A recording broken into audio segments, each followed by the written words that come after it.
ASMR review show. For this video, I'm going over my favorite TV shows of all time. Now, disclaimer though, I'm not really the biggest TV show person. I like to jokingly say that when it comes to TV shows, I have commitment issues because the number of times I have started a show and then ended up not finishing it is too damn high. There's a lot of great shows I've actually never finished, like Breaking Bad is probably the main example, and it's not like it's a bad show. My problem is, like,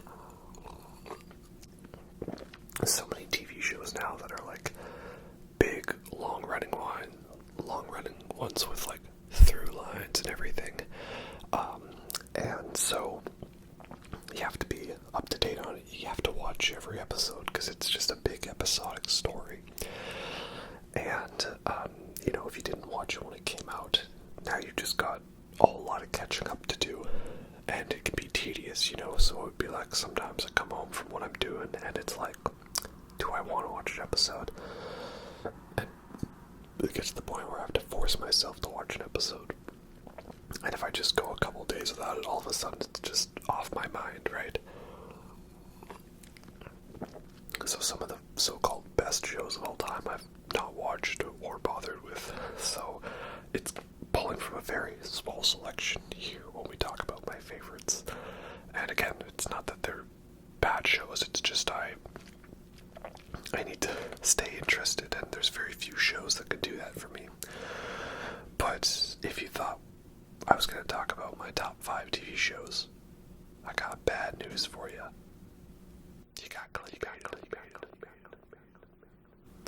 Because I'm breaking this down into categories you see when going over my favorite shows. I wanted to talk about some of my favorite shows, like, that I watched growing up as a kid, but, like, none of those shows are necessarily, some of them are still masterpieces, but it's definitely a nostalgia goggles effect being applied to those ones. And then also, is it really fair to compare, like, a long-running episodic show where you don't really need to watch all of it, like, you can just kind of jump into it, right? Can we compare that to, like, a narrative show where it's just basically a long movie split up into episodes and seasons, right? Like, how do you compare Friends to Game of Thrones, right? They're two widely different styles of doing a quote-unquote TV show. So yeah, I've kind of broken it down into categories then, and the first category we're going to talk about is the top 5 nostalgic TV shows for me. And some of these, I don't think they're actually going to be in a top 5 order per se, because I'll try, but that's difficult for me. How do I rank certain shows against each other? So first off, nostalgic show for me was the, I don't know if it was a Disney Channel show, what station it was on, but it was Strange Days at Lake Halsey High. That one I watched a lot as a kid, and I was very into it, and I think it was probably the beginning of my obsession with weird David Lynchian alternate realities and weird brain-bending stuff. Because that one's about a group of kids, and they hang out at a school, but the school is near a interdimensional portal that causes weird anomalies in their world, and there's a weird evil creepy guy who's up to some no-good schemes, and also they have a father figure in one of the teachers there. And no, I am not describing the plot of a certain very popular show that is based in the 80s about some sort of things that happen that could be classified as strange. We'll get to that one later. But yeah, it was a fun show. Always liked watching it. Apparently they're doing some kind of web video revival of it. That's kind of cool. Yeah, I just really enjoyed that one because it was science fiction and weird and kind of horror, kind of thriller. A lot of different genres involved in that one, so it was fun to watch. Always watched that one when it was on TV. This is, of course, back when, you had, like, a TV and you, like, flipped channels and stuff to see what was on, right? And then We have Yu-Gi-Oh! Of course, there was the big Pokemon and Digimon obsessions growing up with the kids. But for me, the main one, I think, in terms of the show that I got into most was Yu-Gi-Oh! And I collected a lot of the cards, and I played the game a lot, and I watched the anime. And yeah, it was a really great, fun show. I mean, obviously, I was watching the 4Kids dub, you know. Not the real story that was meant to be, but hey, it did give us Dan Green, and we love Dan Green a lot. So yeah, Yu-Gi-Oh! Is a fun show. Always had a lot of awesome times watching that show, tuning into the duels and seeing what cool new cards were going to be explained. And it was always fun when they reminded me that Pot of Greed allowed them to draw 2 cards, because sometimes I forgot what that card did. And then also on nostalgic shows for me is Kim Possible. Kim Possible is such a fun, creative show with such lovable characters. Kim Possible herself, lovable sidekick Ron Stoppable, and of course his arch nemesis Josh Mankey, Dr. Draken, Shigo, what's his name? Dolph Gilligan, the world's deadliest golfer. Yeah, so many great villains in that show. So yeah, I always loved Kim Possible. Great fun. It's funny though, because I look back at that show, and people talk about stuff like, oh, you couldn't make Blazing Saddles again today, which is a fair observation. You can't, because a lot of those cast members are much older now, and some of them aren't alive anymore. So you wouldn't be able to make Blazing Saddles again today. But Kim Possible, I also think, is a show you couldn't make again today, because trolls on the internet and mouth breathers would get too mad. I mean, this is a show where the whole premise is that the main person is a super awesome, perfect, badass female, and that the main character guy gets humiliated all the time and is useless. I mean, there is obviously more dynamic to that, but I could just imagine them announcing this show and people freaking out about how woke nonsense has ruined everything in movies and TV shows these days. Or maybe I'm just projecting. Could be. But regardless, I do love Kim Possible. And the representation it has for awesome female characters and stuff. And again, even though Ron Stoppable's kind of a doofus, he's hilarious. And we love him. And he still gets to save the day a couple times in his own lovable way. And then up next, then, number 2 is Batman Beyond. I mean, obviously we love all the DC shows and the superhero shows and stuff, and of course the Batman animated series, R.I.P. Kevin Conroy. But for me, the best superhero one was Batman Beyond, because it was a cool, futuristic version of Batman for a new generation, but also the future was very heavily 90s inspired. They still listen to 90s industrial metal and shit. And I mean, it's got probably one of the most badass opening theme songs of all time. And then they made that movie of it, Return of the Joker, which is one of the best Batman movies, again with an awesome theme. Everything about that show was just one step beyond for everything Batman shows already had been. And it sucks that it got canceled in its prime. But yeah, with what we have, that is a really great show, and someday I would like to watch every episode of it when I get around to it. But yeah, that's not a kid's show. It's a quite mature show, but just so well done. They knew that just because it was for kids doesn't mean they had to make it for kids, And then, in terms of nostalgic shows, number 1 for me, no contest, it was the first one I thought of, is Gargoyles, which was the Disney show in the 90s, featuring the badass Keith David, and also half the cast of Star Trek The Next Generation, and a whole bunch of other amazing actors and actresses and stuff. So that's one about these gargoyles that are defending a Scottish castle back in 1080 or something like that, and whenever they were defending the Scottish castles. And then because they believed that they had failed to defend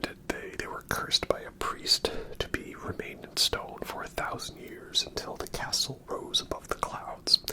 And so one eccentric businessman, Xanatos, who is again voiced amazingly by what's his name, the actor for William Riker from Next Gen, one of the best antagonists ever. He's amazing. He's a badass. He rises the castle above the clouds by physically moving it to his super awesome tower in New York, and now they live again. And it was easy for them to make lots of fish out of water stories with that show.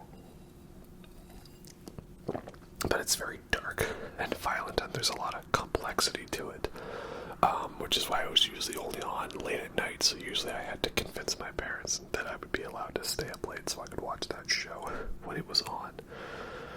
And I had like a VHS tape where I had recorded a whole bunch of episodes on it, because that's what you did back in the day before you had streaming and before you had DVR. You had to take a physical VHS cassette tape and put it in and hit record, so it would play over the blank tape and record it, and you'd have to still fast forward through the commercials and everything. And then I remember they were airing the finale of season 2, and it was after the second commercial break that the tape ran out, so I couldn't see what happened in the third act of the final episode of season 2, Hunter's Moon, and that just ruined me forever. And I was trying to find out if it was on. I was always checking the guide, when's the episode gonna be on? Because you couldn't just go and watch it on YouTube or something, right? You kids these days, I'm gonna sound old, but you kids these days never knew the true pain of missing a part of your show and not being able to find it because it wasn't on. Back to Kim Possible, I had another similar experience. They were doing a countdown of all the best fan-voted episodes, and the number one episode was the Halloween episode, where she gets this sort of suit of armor that gives her super awesome laser powers.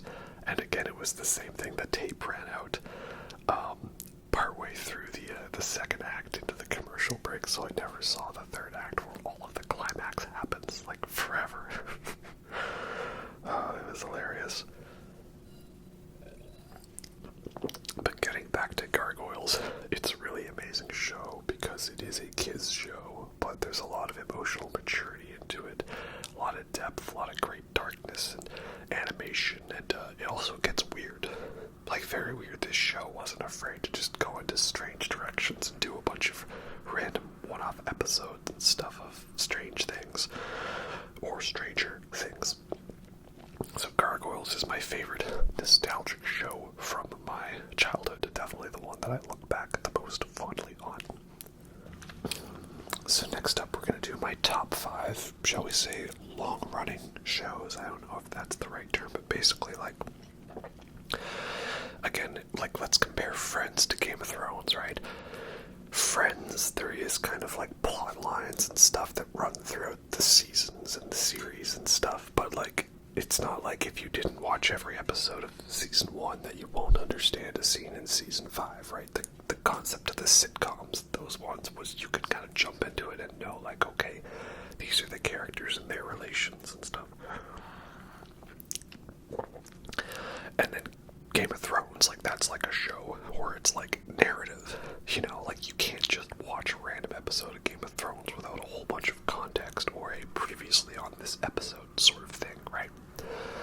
I don't know what the official terminology to distinguish those types of two formats is, but I'm kind of breaking it down that way. So first off, I'm going to give a shout out. Number 5 is, it is an episodic show, but it has only been out for one season. But I'm already loving it, and I want more.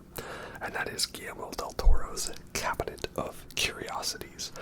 I talked about this a bit before, because I was excited for it, and yeah, this definitely lived up to the anticipation for this show. It's an anthology series, so basically he gets a whole bunch of different horror directors to come on into the show, and every one of them does a little episode here and there. and so they're not interconnected, except by a sort of Twilight Zone style intro of Guillermo del Toro introducing the plot and the director. And I do like that he's highlighting the directors too. He definitely is respecting the craft of filmmaking for this one. And so we got some great Lovecraftian-inspired tales in this show, and I got to see new material from some of my favorite directors like Jennifer Kent and Panos Cosmatos. And then also the episode that stood out to me most was the autopsy episode, which gets very Lovecraftian, and that one was directed by, is it David Pryor, I believe, and he did some movie called like The Empty Man, which apparently is pretty good, so I guess I'll need to watch that one. So yeah, I really love this show. Great episodic format. Really hope that this thing becomes like a sort of staple of Halloween, because that would be awesome.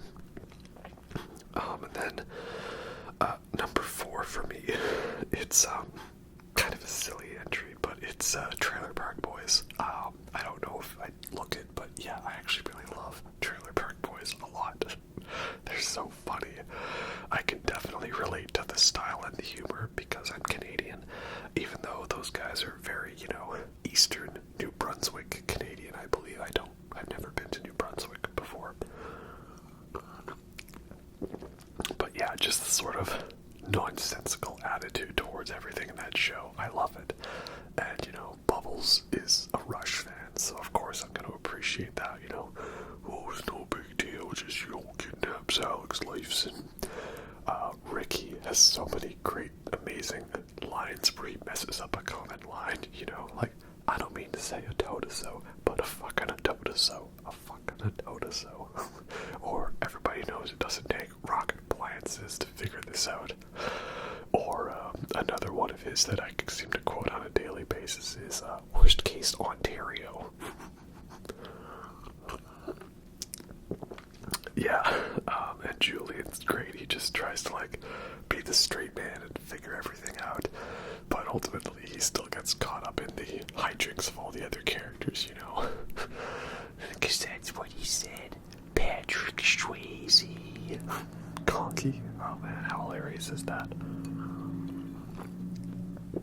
So yeah, Trailer Park Boys is a very silly, dumb show, but sometimes you need to watch something silly and dumb and have a good laugh, and Trailer Park Boys is always good for that for me. And then also on the topic of comedy shows, probably the comedy show that is straight comedy that I watched the most is Seinfeld. When it comes down to the battle of the big 90s shows, Friends or Seinfeld, I'm Team Seinfeld. Seinfeld over Friends any day of the week. Hilarious show. So much great comedy, so many quotable lines. You can just, it's like ingrained into our subconscious. You just talk about it, and people say, what's the deal with airline food? Right? What's the deal? You kept making the stops. Yeah, well, people kept ringing the bell. That's it. I'm out of the contest. You're out. I'm out of the contest. Yeah. It's a show about a bunch of people that are kind of scummy, evil people, being sleazebags, trying to get it all for themselves and having it end up spectacularly collapsing in their face. So it's very entertaining. I mean, is the show really about nothing? Well, not exactly. There are plots to the show, but I guess it was the idea that they were finding something interesting in the mundane, like an over-the-top medical drama or something like that. So, yeah, I really love Seinfeld a lot. Definitely watched some of those episodes, though, at an age when I probably didn't understand all the context. I think that was the show where I discovered what the idea of being master of your domain meant, and I was like, what? That's the thing? Okay, sure, why not? It's a little personal insight for you there. And then number 2 is a show where I actually haven't seen nearly all of it, but it's because I like the movies they made out of this show, what the show represents, and just how is really, even when it sucks, the show's awesome. And that is Star Trek The Next Generation. So yeah, definitely, you know, in the Red Letter Media fan group of that, watch out, Tars is going to start making next-gen references. But yeah, it's just a great show because what I love about that is, like, you know, ever since the next-gen movies, which I still enjoy because that was actually the Star Trek I grew up on, was the next-gen movies, because I had like a DVD set of all of them. I didn't really know the original series much until after I was already into next-gen. And then there were the J.J. Abrams movies that came out, right? But I really like that next-gen was kind of like anti-Star Wars in a way. You know, it was hard science fiction and it was about ideas. And you have episodes where it's not about, like, you know, a big world-ending, universe-ending disaster. It's just about people and things and concepts and stuff and inventiveness, right? They were just like, let's get creative. So I love that about it. And there was a fun game I play whenever I watch an episode because, you know, for the people who watch Red Letter Media, y'all know that Mike always tends to bring up Star Trek in some way. He tries to relate every movie to Star Trek. So what I do when I watch a Star Trek episode is I challenge myself to find the movie that it is most like. So I try to be like, okay, watching this Star Trek episode, it reminds me of this other movie, whether that be something that happened before or after the show. So it's a fun little game I can play with the show. I mean, come on, you got also, like, probably the best Star Trek cast. I mean, I know that's controversial because obviously original series cast is pretty perfect as it gets, but yeah, how crazy is that? You know, how many times do you get an iconic show with an iconic cast and they come out with a new reboot version of it and everyone manages to actually live up and in some ways surpass that of the original? Like, that's basically unheard of, and Star Trek The Next Generation did it. So yeah, let's put that one at number 2, because why not? It's great. And then for me, though, well, there's a clear answer to what my number 1 favorite long-running episodic show is, and you may not know it, but your brain noticed it because he's in the background of every episode, whether you notice him or not. And that back there is Dr. Gregory House, because the show that I'm going to talk about is House MD. I even have a couple of the show's seasons on, like, a DVD box set, you know, back when those were a thing that you really delved into, right? DVD box sets of shows. So yeah, House is my favorite show because I love all the characters and the drama between them. I love the style to the show, right? I like that it's very inventive, and yes, this is a show where you can say, yes, every episode is the same, right? Yeah, there's a plot, there's a style to it, but again, we're talking about, you know, episodic sitcom type shows, right? Where you are not necessarily meant to have sat down and watched every single episode.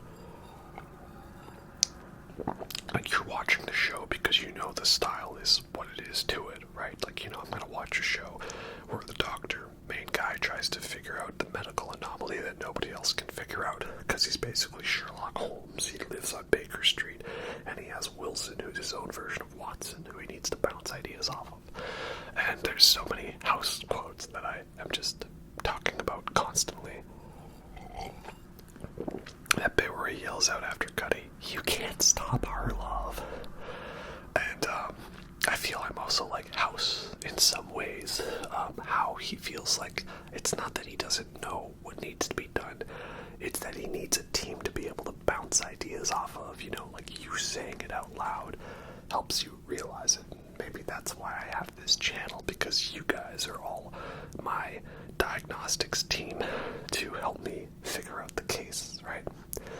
Like, I love that episode where he's on the plane and he gets tasked with solving the missing anomaly of why the person is sick on the plane. And so he just picks 3 random people from the passengers to help him out. So he says, okay, you're going to agree with everything I say, you're going to disagree with everything I say, and you need to get morally outraged at everything I say. And that, like, helps him figure out the case, because he has essentially his team there, and it works out perfectly. House is one of the few long shows that I actually was able to successfully binge all of, because I, like, had a strict schedule for it, and I took notes, and I, like, wrote down my favorite episodes and my favorite moments, and I ranked the episodes, and I ranked the seasons, and I did all that like a very long time ago. This would have been like 2014, I think, or something like that. And I attempted to do this for other shows, and none of them I ever finished. Something about that show kept me going, even when it got a little rough in some of the later seasons, like 7 and 8 were definitely a little lackluster in some parts. And it also had a satisfying conclusion. That's pretty important for TV shows. So yeah, when it comes to sitcom-style, episodic, non-through-line narrative type shows, whatever that is, House is my number one for those types of shows. And now finally we get down to the top 5 narrative, cinematic TV shows. I don't know, you guys can figure it out yourself. But basically the shows where they're telling a big long story, they're not necessarily based on an episodic formula, and to skip to the middle of the show would probably cause confusion for you. And some of these are probably going to be on the boundaries of what that means, but it's my list. I can do what I want. So number 5 for these shows is the anime Code Geass. This was a show that I really loved all the way through, and even when it got a little rough at the end of season 1 and the start of season 2, it managed to recover it. And it's a rare feat, I find, for an anime to nail the ending. Like, you either get the short form animes where they're not too long, you know, like 20 to 40, 50 episodes maybe, or you get the ones that run for like 10, 11 seasons and they never end, right? So for those short form ones, I find that some of them, they're great, but then they don't stick the landing. You know, I do really love Death Note, but the fact that it had a lackluster ending does kind of sour the mood for me. And just to elaborate slightly what I mean on Death Note, spoilers for that show, it's not that L died and that Kira got defeated by the other guy. What was his name again? Not M. J. K. I can't even remember now. But you know, the other guy that beats him in the end. It's not that he lost and he got defeated. That's fine. That makes sense for the story. It was how he got defeated. I felt it was very contrived and rushed. And I felt that that character was like too clairvoyant. Like, they just randomly had a whole bunch of cannons to shoot out, like, fake dollar bills so that they could distract people from storming the building. That's mighty convenient. Like, what is he, Batman? That's how I feel about the ending of Death Note. It's not that it was the wrong ending. It was that we got to the conclusion in the wrong way. And another one that I didn't really like the ending of was Eden of the East, because that show had a pretty cool mystery and intrigue set up, and I kind of felt it just sort of went random and nowhere. I don't know, I barely remember the endings to that show. It just didn't stick in my mind. I remember the mystery and intrigue of the first couple episodes more so than the ending of the resolution. But the fact that it had a theme song by Oasis was pretty cool. But Code Geass nailed the ending. That's important, and the whole show is great too. It's kind of like a V for Vendetta type show, but also that meets mecha anime, but also they're not like super giant mechs, they're small mechs. And they're also like all knights and cavalry and type stuff, but it's robots, so that's cool. And another controversial thing I'll say is I like all of the openings to the show, even the second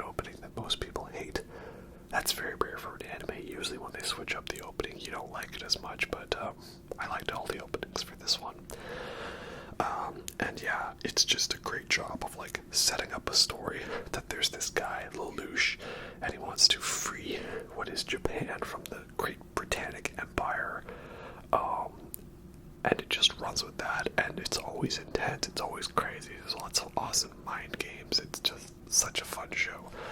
And it also helps that there's a very awesome, hilarious, abridged version of it. What do you mean you're at soup? I'm at soup. What do you mean you're at soup? I'm at soup. Why are you buying clothes at the soup store? Fuck yeah. Classic, right? Classic piece of internet history. Now the next couple of shows we have coming up it's a little difficult because these shows are, shall we say, not finished. That is, they are making more seasons of these shows. So maybe these next seasons that come up out of these shows might suck, and then in that case I'll have to remake the video. But for the time being, at number 4 is The Mandalorian. There's only been 2 seasons so far, and I know there's a third one coming out, but yeah, I really love this show a lot, as do most people. Why do I love this show? Well, because I've always wanted them to do more Star Wars style TV shows, but like live action and pretty like hardcore and serious, not necessarily made for kids. Like I never really cared much for the Clone Wars shows, and I know I probably just alienated a lot of people, but that just wasn't my thing, and I don't know, I didn't care for it. You know, and it never made sense to me how Anakin could not be a master, but he was allowed to have a Padawan, but he was still a Padawan, and I don't know, it's like 2 giant walking plot holes in one, right? But yeah, I loved Mandalorian because it really brought home like the old school samurai / Western influences of the original Star Wars back in '77. It wasn't afraid to be a little slow and drawn out with the gorgeous cinematography, but it had a real down-to-earth style to it. Like, they were using, like, animatronic puppets and stuff, or, like, the weird lip flaps aliens where it doesn't necessarily make sense that the alien would sound like that. Like, you know, the I Have Spoken type guy, right? Nick Nolte being awesome. But yeah, it's all part of the retro charm. Because that was the thing with Force Awakens and the Disney Star Wars trilogy, the sequel trilogy. Like, I actually do enjoy them for the most part. There are issues with it, I agree. But I was always worried that they were going to try to lean too heavily into the retro nostalgia factor and sacrifice that over, like, good story. And that was definitely true to some extent. But Mandalorian said, why not both? So yeah, I love the vibe, love the setting, love the era to it, the Western samurai style. And season 1 was great, season 2 was even better. It was basically like, you know, he was on a video game main quest, and every episode was a little side quest, but like, not a distracting side quest. It was like the perfect amount of balance, right? He never wasted too much time doing too many things. It was always one episode to do the thing to get the key item to lead to the next main quest. So that was great. And of course, everybody loves the ending to Mandalorian Season 2 and how awesome it is. So yeah, it was great. My only concerns for the future with this show is that most of the best parts people talk about in Mandalorian Season 2 are all moments where characters from other Star Wars timelines and stories show up to enter his story.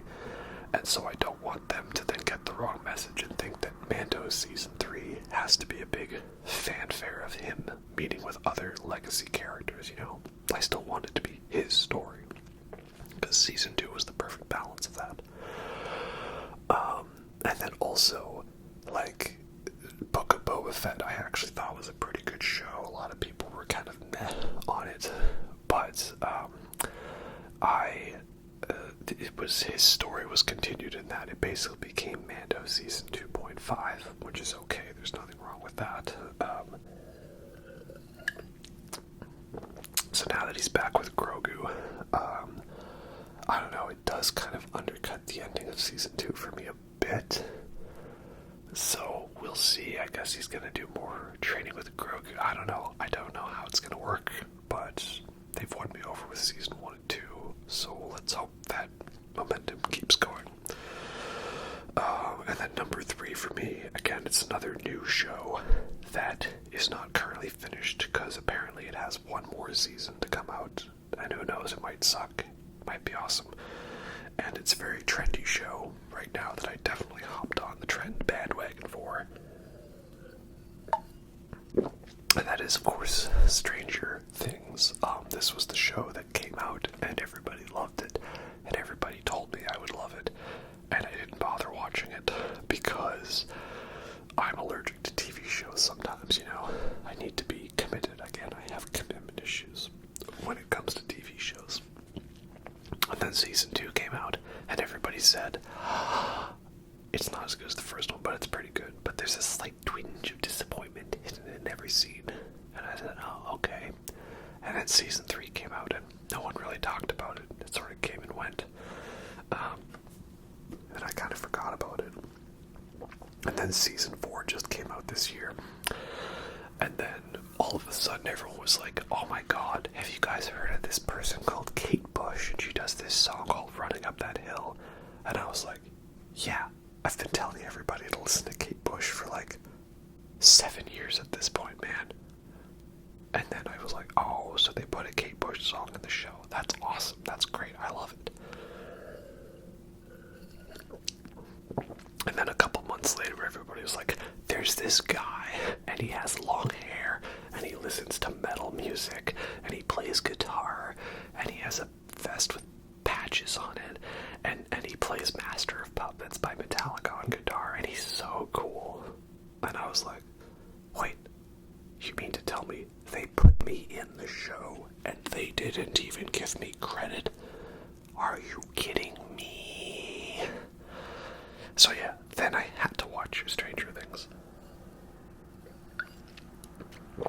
So then I binged that one and forced myself to watch all of it. And yeah, it's a pretty damn good show, that's for sure. I mean, yes, I'm definitely hopping on the trend bandwagon now that that show was like the most popular thing when it came out. But hey, I guess the good thing is that I finally got into it, right? And yes, it is a show that is very heavily referential to its influences. It is not afraid to wear its influences right on its sleeve, on its shoulder, very obviously. But that's okay, because everything it's influenced by I like. And I think it does a nice job of like referencing the 80s stuff while not being too derivative and too much nostalgia bait. Like, it still is its own show that's a nice big kind of Frankenstein monster of a bunch of influences, so I like that. I mean, I've always said that season 1 is basically just a remake of Beyond the Black Rainbow, and I still stand by that, but that's okay. Beyond the Black Rainbow was a great movie. I'm glad that more people get to experience some version of that story.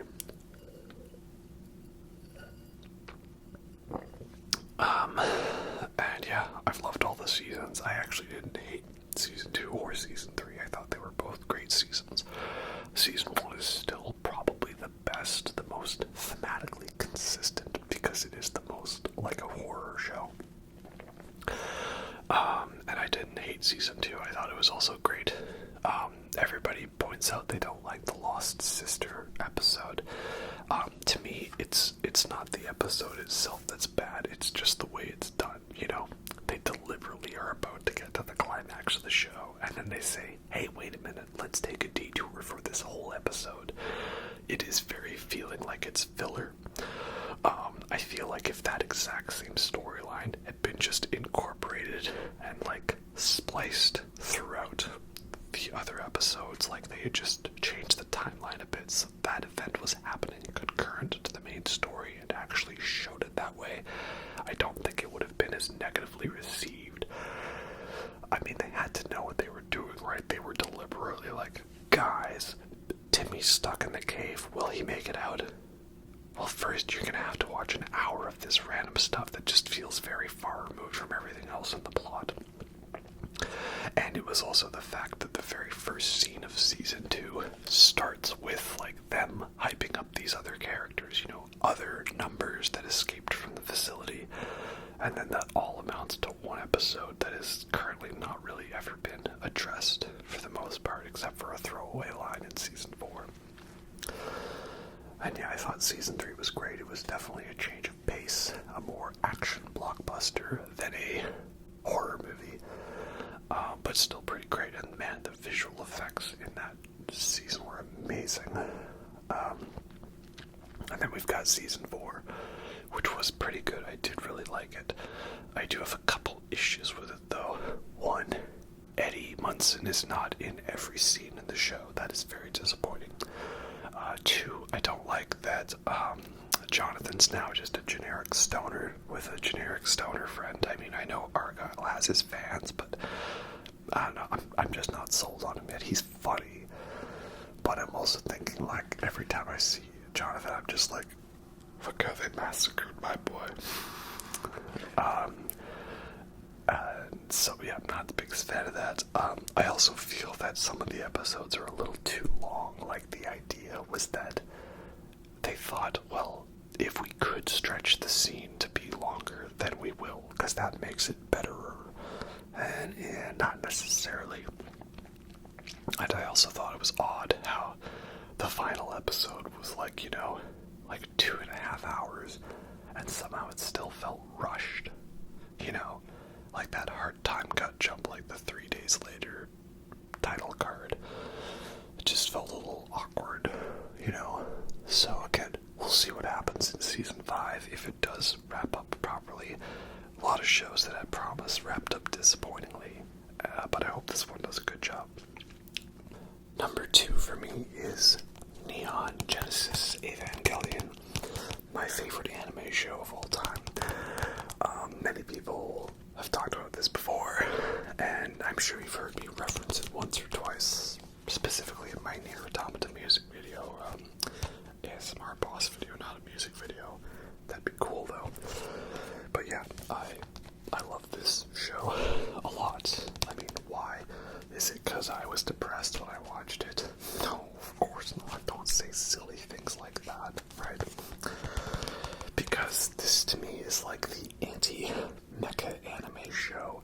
It takes mecha anime stereotypes and turns them on its head, and does such a great job of building up. Like, it starts off as, again, looking like a typical mecha anime.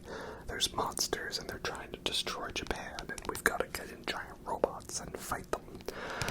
But then it becomes so much more than that. It becomes like in-depth philosophical questions about the nature and the soul, and goes to some crazy places that nobody even fully understands. Maybe it is a little cheating to put this show so high when obviously most of the success of the show comes from all of the movies that came out afterwards, specifically the end of Evangelion and the Rebuild movies, which were like kind of semi-remakes, the timeline cycle continues. But yeah, I loved the show a lot. I thought the ending to the show was actually pretty good, despite the controversy. And it's just so really amazing. So, you know, I saw they had a Blu-ray set of it, and I had to buy that because it is one of my favorite shows. Of course, I'm going to have that on Blu-ray, you know. Yeah, it's definitely not a perfect show, that's for sure. It is very 90s, but I love it a lot. It speaks to me in important ways about, you know, learning to love yourself for who you are. And, you know, again, people kind of meme on the ending of it, you know, congratulations, congratulations, congratulations, congratulations. But I love that ending because he's basically saying, you know, hey, yeah, life sucks, but maybe I could try to love myself. Maybe I could try to not be afraid of being who I am, and you see the cracks in the reality form. Yeah, a very profound ending. And I guess not many people liked the ending to the Gargoyles movie, but I actually thought it was like the perfect ending, without spoiling it, I guess. But yeah, Evangelion, my favorite anime show, one of my all-time favorite shows. It is only bested for me by one other, which, if you've been paying attention to me in any of my other videos, I'm sure you've figured it out by now. So, have you figured it out? Well, I like shows that are mind-bending shows, and some of my favorite directors are, and I like shows that aren't afraid to be a little dark and twisted, shows that make you think, shows that don't necessarily make sense but are still pretty artsy. So yeah, probably no surprise then that my favorite TV show of all time is the David Lynch TV show Twin Peaks. Of course, what else would it be? This is the box set of Season 3, previously titled The Return, and then currently titled A Limited Event Series. Okay, I remember when I bought this box set, I was kind of like, is this actually Season 3? I don't know. Because I remember when Season 3 was coming out, it was on Showtime, and I didn't have Showtime, so I couldn't watch it. And then, I guess this would have been like, later on. I remember it was like December of that year. They came out with the box set, and I saw it, and I was like, yoink, mine now, right? Rook mine, Twin Peaks mine. So Twin Peaks is an amazing show, which is nowhere near a perfect show. In fact, there's a lot of Twin Peaks I dislike, specifically a good chunk of the middle of Season 2. But I love how it manages to be both its own cheesy 90s sitcom that also happens to have a murder mystery plot, while also being a parody of 90s cheesy sitcoms. And of course, it has all of the lovely David Lynch weirdness to it that I would expect it to have. It does get a little odd again in the second season when he doesn't really have creative control, and the big old thing is who killed Laura Palmer? Somebody murdered the high school beauty, the prom queen, and we don't know who. David Lynch never wanted it to be revealed who killed the prom queen, who killed Laura Palmer. The studio forced him to reveal who it was halfway through Season 2. And so then there's a chunk after that where they're kind of trying to figure out, what are we supposed to do with the plot now? But it ends in one hell of a journey of an episode, one hell of a cliffhanger. And it was kind of a crazy thing to wait. I mean, I'll see you again in 25 years. And eventually we did get it. The 25 years later, the Twin Peaks Limited Event Series, Season 3. And again, this is the important thing to note, though. Season 3 of Twin Peaks is not a TV show. It is a near 18-hour fever dream, acid trip nightmare. Because you can be watching this show and be like halfway through it and be wondering, so when do we meet the main character? And when does the plot start? I was hoping David Lynch would go absolutely insane, mindfuck. Makes no sense, and he did it even better than I could have imagined. It's crazy, and it still manages to have a pretty concise ending that makes you think and wonder what was it all about. So yeah, I love this show so much. It is the closest we'll probably get to David Lynch making a full-length film again, because he hasn't done one since Inland Empire, and he's pretty happily content to talk about weather reports now, which is okay. It's always a good day when I can't believe it that it's a Friday once again. But yeah, it's basically I always joked that Inland Empire was the final boss of David Lynch, and then I realized, no, there was a secret hidden boss if you got the 100% completion.